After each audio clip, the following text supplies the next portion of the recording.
목적지 없이 놀러 다니자. 막 어제 뭐든 나비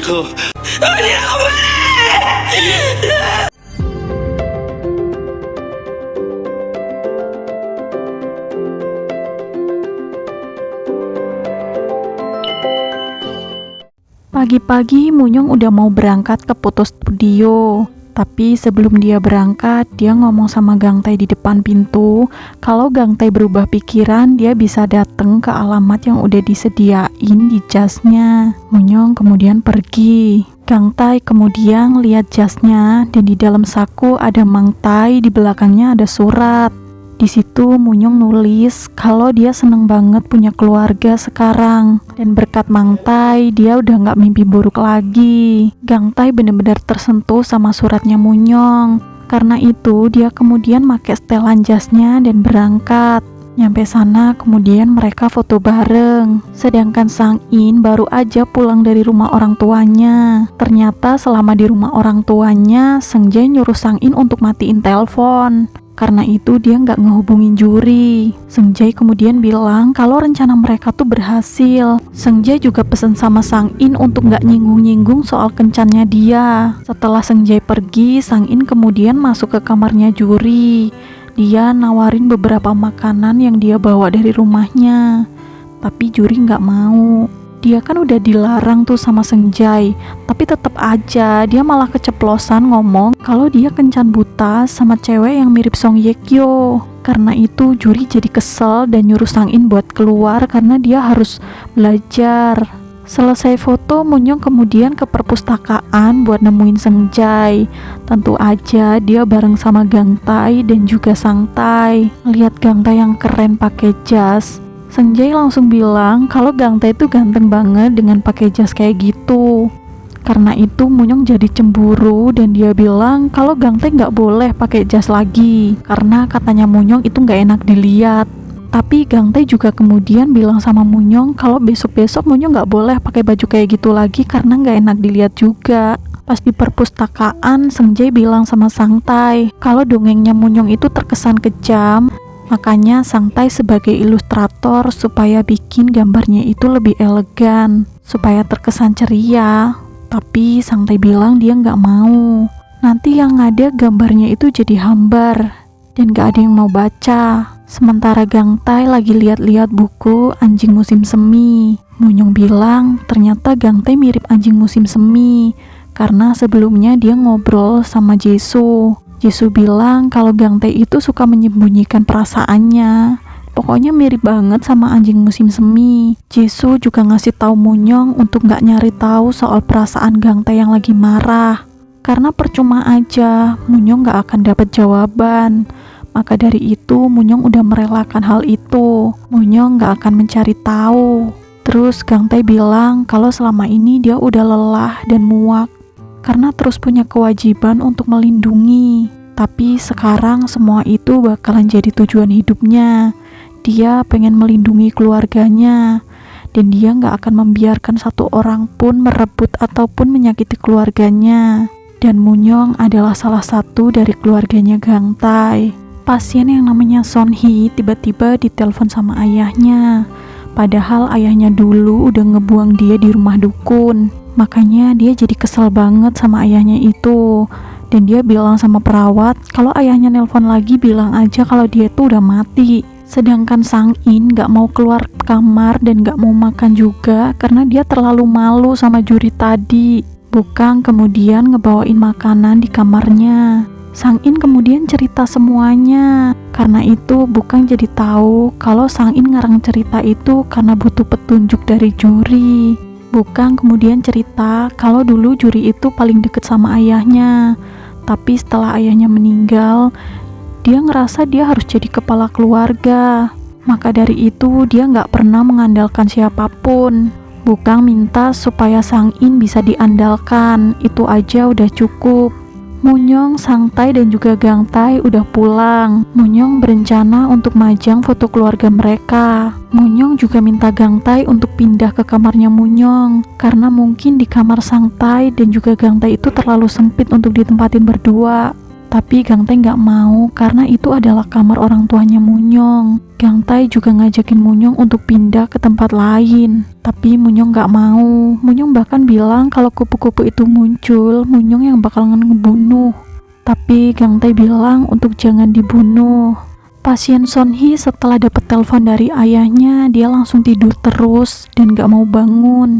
Juri bilang mungkin orang itu bakalan dateng. Ya belum tahu sih siapa. Sementara Gang Tai ngobrol sama direktur. Gang Tai ngasih tahu soal kertas-kertas yang dia temuin di bukunya Du Hijai. Gang Tai bahkan nyeritain juga soal amplop yang dia temuin di rumahnya Munyong. Mereka berpikir kalau Bu Okran itu dapat catatan itu dari seseorang. Jadi mungkin aja Du Hijai adalah salah satu dari seseorang yang ada di rumah sakit. Direktur juga ngasih tahu Gang Tai supaya Gang Tai nggak percaya sama siapa-siapa. Dan jangan biarin Sang Tai sendirian di rumah sakit. Pas jam istirahat, Gang Tai ngomong sama Sang Tai supaya dia jangan ngomong sama orang asing dan terus bawa ponselnya.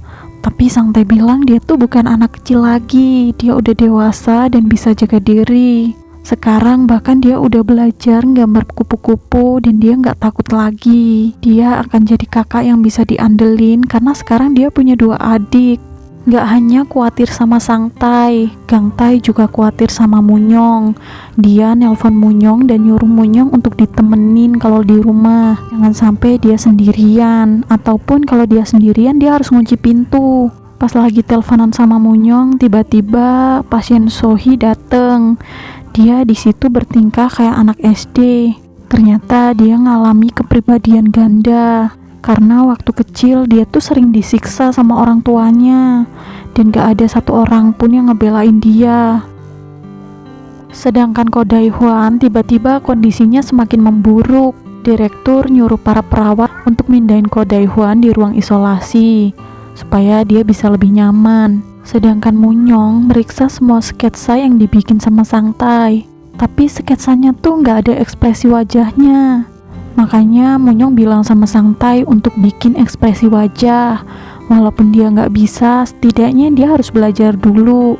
Kepala perawat tiba-tiba ngomong sama Gang Tai untuk supaya Gang Tai ngomong sama Munyong soal kondisi ayahnya. Karena mungkin Ko Dai Hwan cuma bertahan beberapa hari aja. Mungkin Munyong bakalan sedih. Makanya kepala perawat nyuruh Gang Tai untuk ngehibur Munyong. Malam itu Sang In nungguin juri pulang kerja. Itu semua karena Sang In pengen jadi seseorang yang bisa diandelin sama juri, sesuai sama omongannya Bukang. Tapi juri ngerespon Sang In tuh ketus banget.